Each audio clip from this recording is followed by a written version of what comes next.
Okay. मी advocate रवी नारायण कांबळे, अध्यक्ष वकील अधिष्ठान विचार मंच नाशिक, तसेच उच्च न्यायालय मुंबई.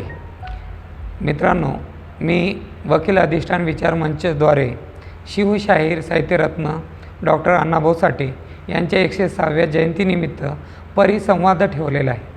त्यामध्ये अनुसूचित जाती, अनुसूचित जमाती, इतर मागासवर्ग, ओबीसी व अल्पसंख्याक यांचा परिसंवाद आहे. या परिसंवादाद्वारे आमचा बहुजनावर ज्या ब्राह्मणी व्यवस्थेने सापळा रचला आहे, त्या ब्राह्मणी व्यवस्थेच्या विरुद्ध सापळा रचण्यासाठी आपण सर्व अनुसूचित जाती, अनुसूचित जमाती व इतर मागासवर्ग व अल्पसंख्याक लोकांनी मोठ्या संख्येमध्ये दिनांक 19 ऑगस्ट 2026 रोजी पस सायखेडकर सभागृहामध्ये सायंकाळी 5:30 ते 9च्या दरम्यान मोठ्या संख्येने यावे अशी मी आपल्या सर्वांना विनंती करतो.